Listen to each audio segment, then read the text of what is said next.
Hi guys. Hello. For those who don't know me, people call me bicyclemark in this community and in other communities. And I've been hanging around the hacker scene in Europe and New York for the last, 10 years maybe. But I always am that social guy. I don't do the technical as much as I do society projects, political projects. I'm a journalist. And my focus has always been stories you don't hear so often, maybe, depending on who you are. And so as Fish said, I'm working on a new project, and I get to come here and tell you about it. The only weird thing about this is something I haven't done yet. I prefer to talk about things I've actually done, you know, the proof and the pudding and so forth.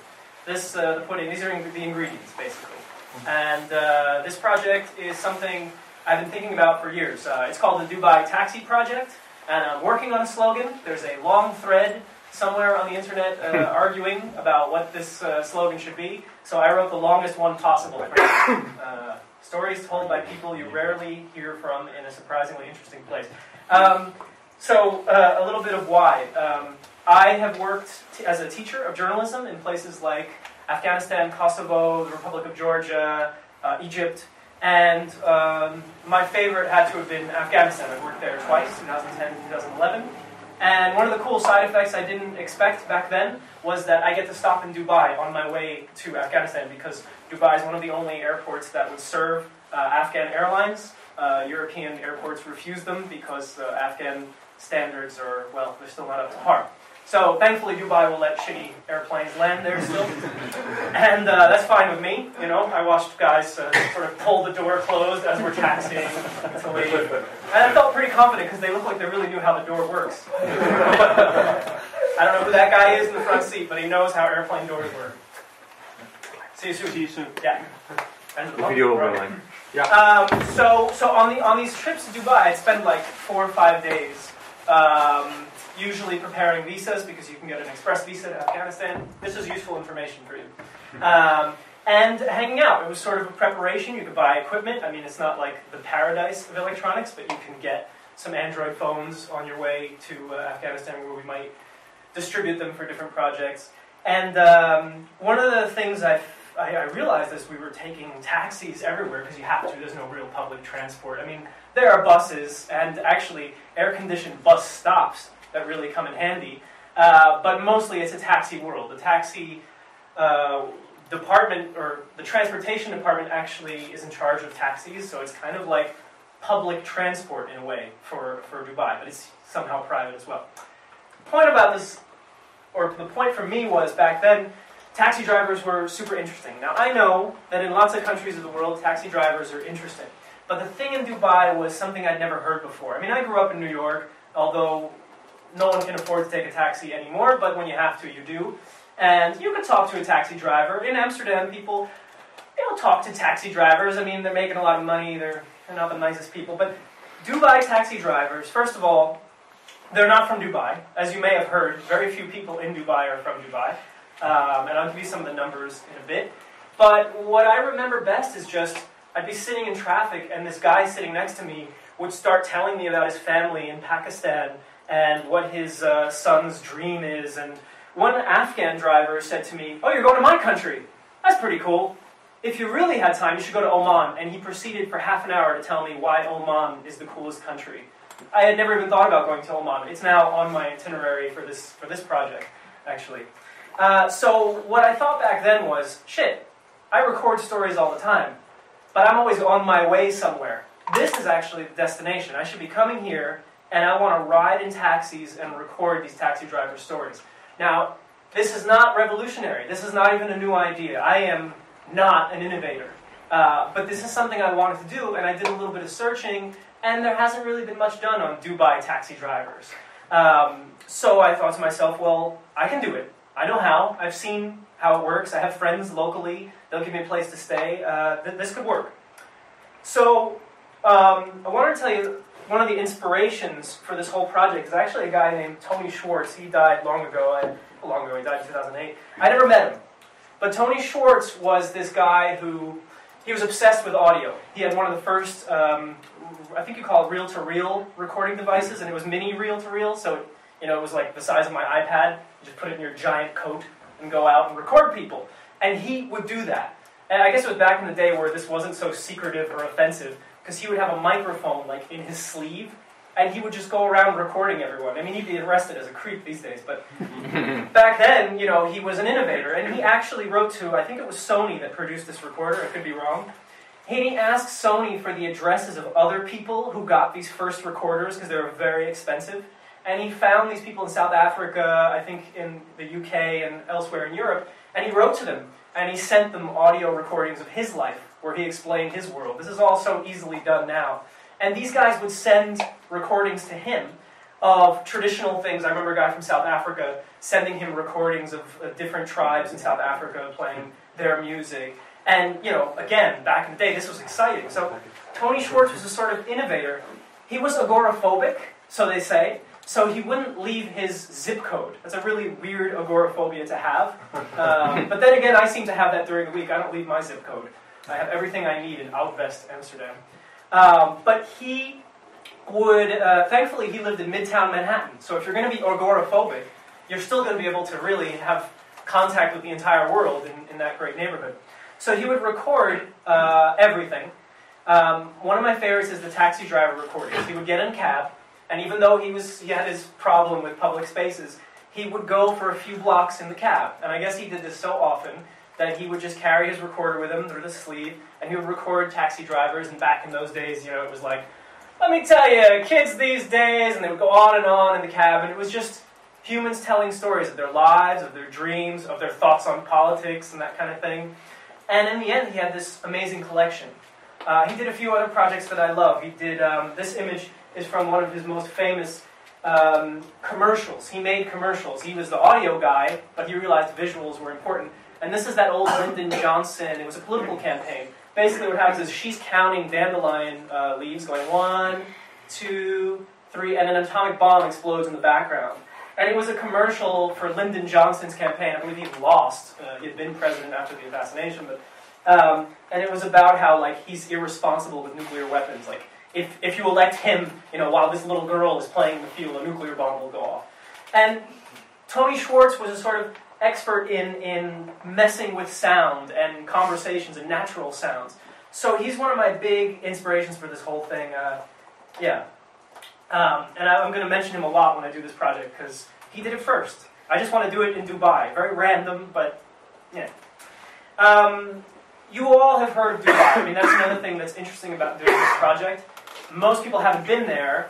More and more people have. But everybody's got a sort of impression. I mean, there's Vegas. If I say Vegas, you've got an idea in your head of something. Even if I've never been to Vegas, but I have tons of ideas in my head. Same thing now, Dubai. It's not the same kind of place, but you have pictures in your head. Some people think of the skyline, of the Burj Khalifa. Maybe somebody saw that Mission Impossible film that I haven't seen yet, where apparently Tom Cruise, I don't know, he falls out of it. He has a sandwich on the top floor. I have no idea. So it's this image. I mean, the slogan of the city. I looked it up. You know, you have the Big Apple. Amsterdam is the, I don't know, what is it? It has no slogan. But red light is great. Amsterdam is the red light city, in fact. Paris is the city of lights. Dubai is actually called the city of gold. I don't know if this is going to take off as a slogan, but that's their slogan. And of course, what we also know about Dubai is most people aren't even from there. 80%, in fact, of the population. We're talking now a population of about 8 million people, and 6 million of them are not actually from Dubai. And that group is divided between all kinds of, they're not even called immigrants, right? They're called migrants. Some of them are the so-called like banking and high-end migrants, and most of them are the people that make the city run. They drive the cabs, they clean the hotels, they make the food, they build the buildings.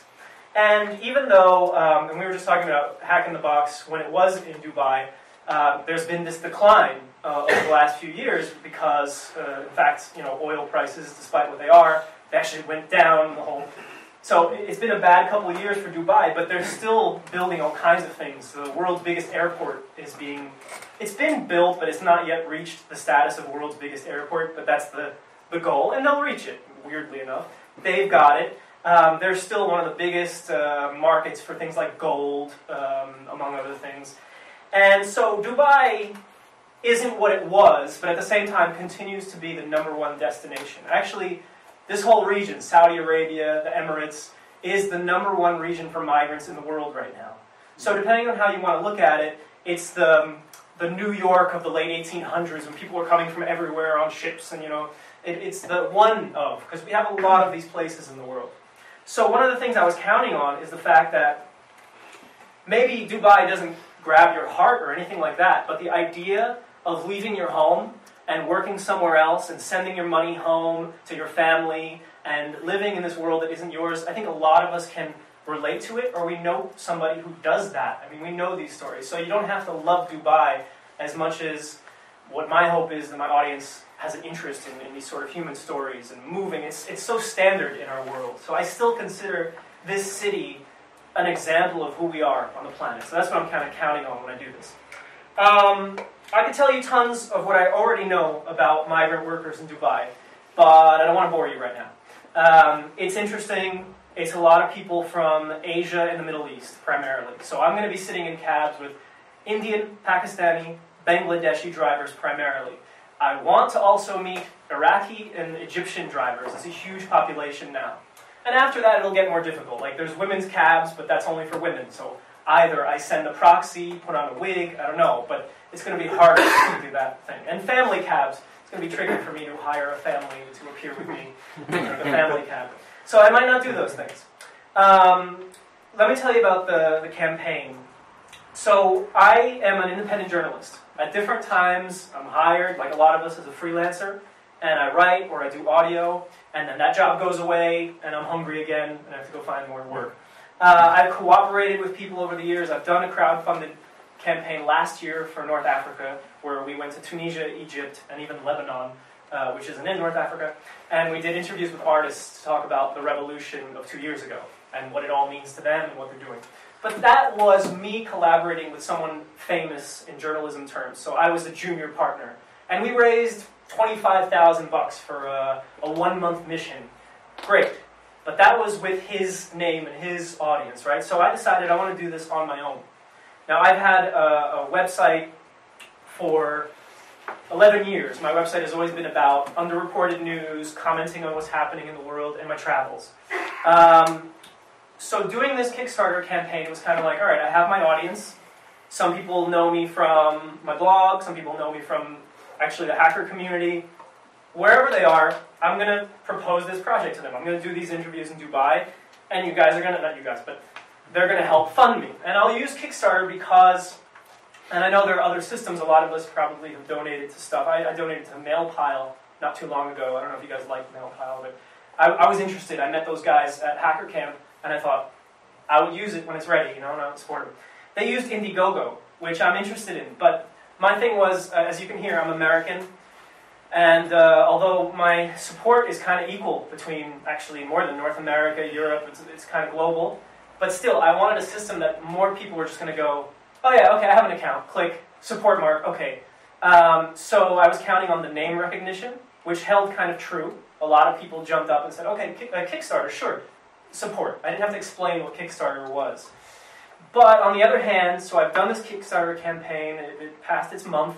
I set a goal of basically $5,000 because that's what I calculated was enough to pay my costs and also pay for life, because I forgot to do that in my last crowdfunding campaign. I only raised enough money, or I got enough money, for the actual trip and my equipment, and then I came home and I had to pay the rent, and I was like, didn't I just do a successful campaign? Oh, I forgot to put in money for the rent. So that's the big change as well. Like, when I proposed this project, I thought to myself, I need to make money to live during the time I'm working. So that's now built in. That's one of those crowdfunding things maybe people would debate, or people that I forgot, the last time.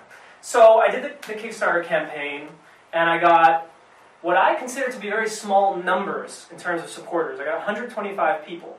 That's low. I don't want to sit around talking about statistics, but let's say my audience is a few thousand people. It's not higher than 10,000, and it's probably not much higher than 5,000 to be honest, but it's in there.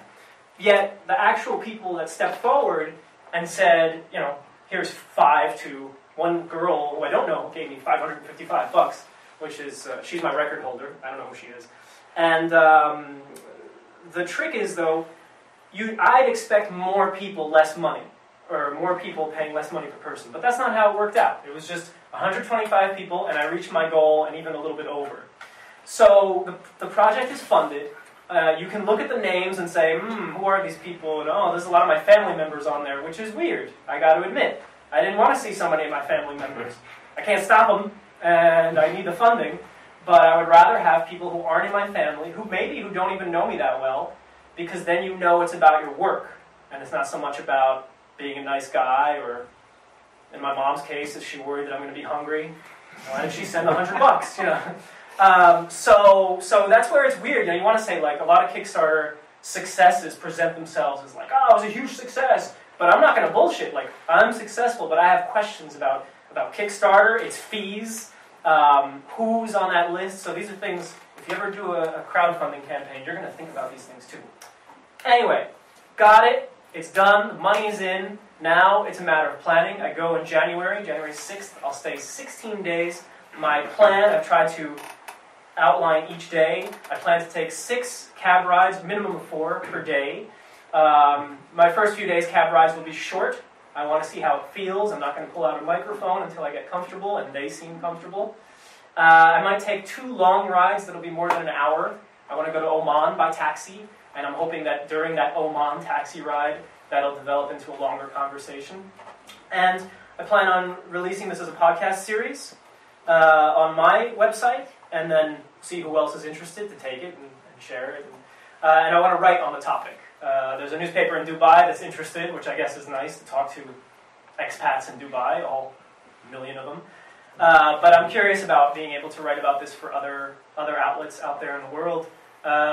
So that's the project, basically. What I'm hoping to hear is, of course, the personal stories. I like family stories, but I'm also into the taxi driver who will tell me about Bangladeshi politics in a way I've never heard before.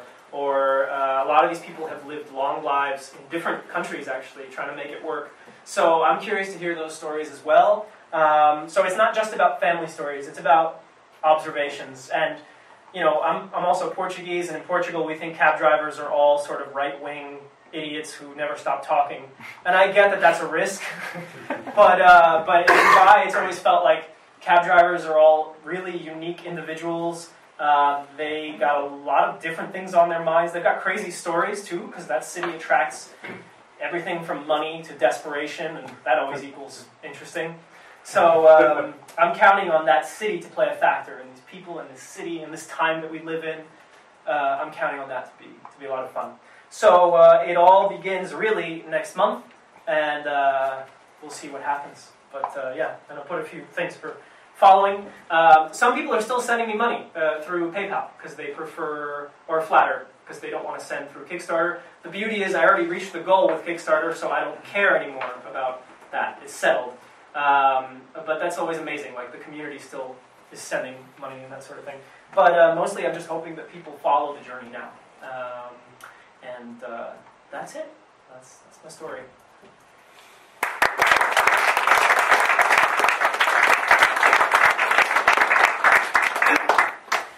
Questions? Forgot to write that. Questions?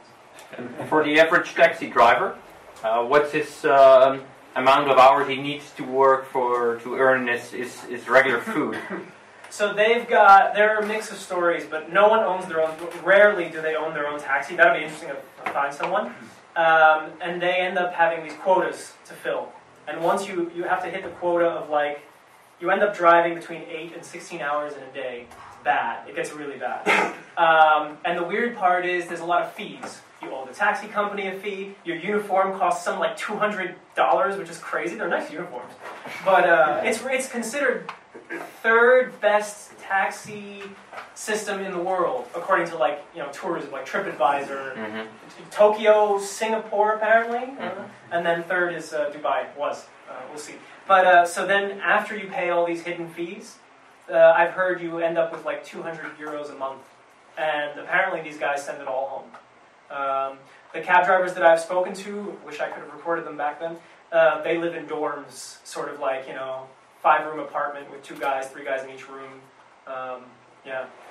They're usually not very happy about that. If you bring that up, you get a lot of just, oh, my house, oh, these people I live with, oh, I mean, I'm interested in that, but I'm hoping to get beyond, people are writing to me and saying, like, you should record about the exploitation of construction workers, and I get it, but I'm not going to be running off to sort of, I'm not doing some hard-hitting piece. If I hit on the truth, which is painful, fine. But if some guy is just pleasant despite all the shit, fine as well. I was worried actually that the government would get pissed at me. But I've been checking around in Dubai, especially there's going to be an article on me in the newspaper, the expat newspaper, and I said, oh, isn't this bad? And everybody I speak to in Dubai says, government doesn't care. If you were going to curse the Dubai Expo 2020, they'd be really pissed, and they might reject your visa. But if you just want to do stories about cab drivers, bad or good, they don't care. So, yay if that stays true. Are you going to release any podcasts during your trip? So, if we have any questions, we can just ask them? During the trip? Yeah? Yeah, sure. I plan on... Live in the taxi? Live? No. It could be So fun. far, no. Interesting idea. I was thinking of... I've been looking at a couple of publishers here in the Netherlands that do like ebooks now. And a lot, so they're interactive. So as you're reading, you mention a character and there's a photo. You can just hit the guy's name and there's a photo. It's very Wikipedia-like. And you mention a neighborhood and there's a map. I would like to do some kind of an ebook. Probably have to learn to make them myself. I actually haven't learned how to do that yet.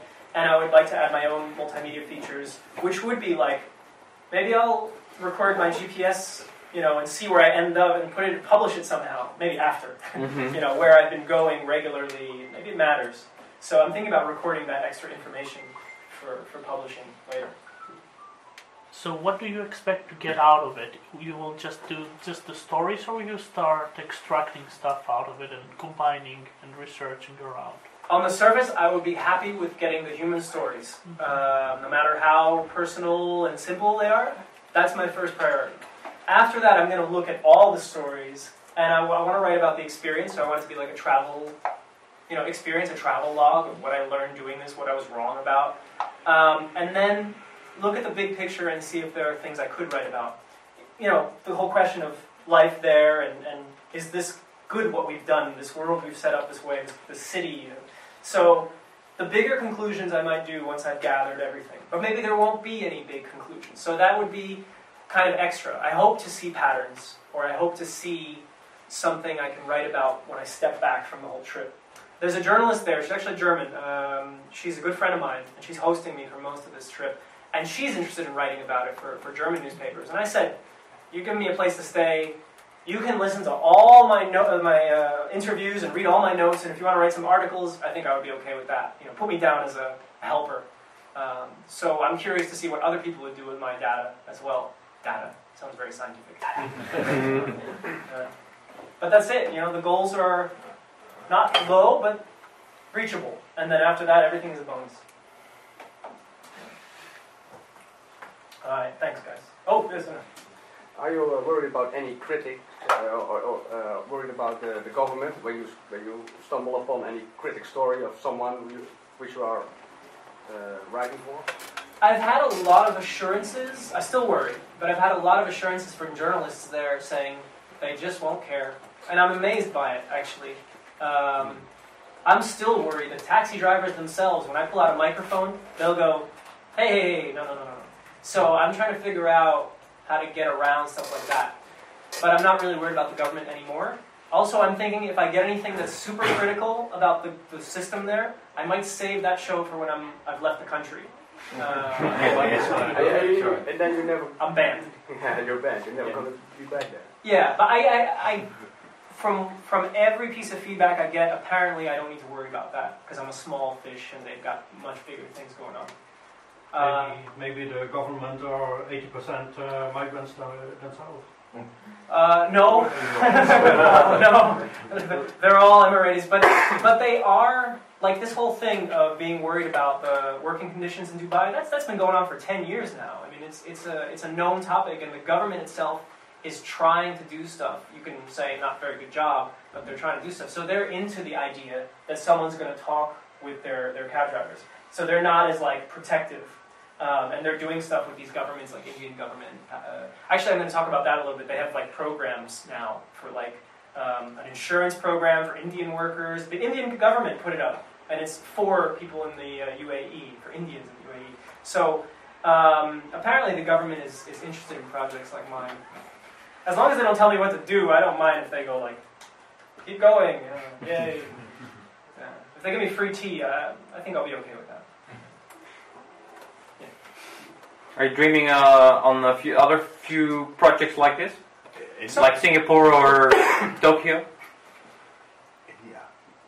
I don't know India. I mean, I read Shantaram, and I'm afraid that if anything happens in a cab, a crowd will come and beat me up. Apparently, that's what happens in India. I camped for 2 weeks in India, in different cabs. Yeah. 2 weeks long ride, like 9,000 kilometers. Really a nice experience. Yeah. The people differ a lot from here, but it's nice to hear their side of the story, and you will come across a lot of different beliefs. Yeah. I don't know. I hadn't thought about it as a series because I felt like this has all been done. I just happen to be interested in maybe one of the last cities where it hasn't been done, and where every cab driver seems to speak English, in my experience. So that's interesting too. If I had to use a translator, it would be harder. It wouldn't be the same. But India is an interesting case where you were getting stories apparently in English. So far, aim low. One city, one series. India was an English colony before. Of course, and technically the government language and the functioning language is English, but what I always hear is not everybody's into speaking English necessarily, or they're not good at it. If you're a tourist, everybody speaks English. Everybody speaks English. Maybe India would be something. I'm open to stuff like that, but I have all these other interests, like decaying port cities of Europe. That's really on my menu for the next few years. So I want to go to decaying port cities and record with old dock workers like Lech Walesa. But yeah, cab drivers, there could be a future in this. Are you gonna parallel your experience to what this Schmidt guy did? Because you could. This always happens to me. Some guy did something great and I don't know about it. Oh no. Oh, Schwartz. Sorry, something with SGH. Yeah. Are you gonna reference it? Because it seems like interesting source material to contrast with. I want to talk about it a lot, because if I taught a class, I would teach about what he did and how he was.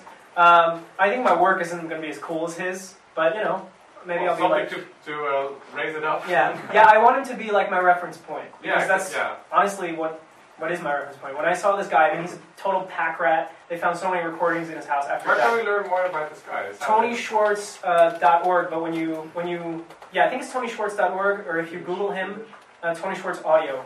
He did something that I love. He did, time-lapse photos, of course.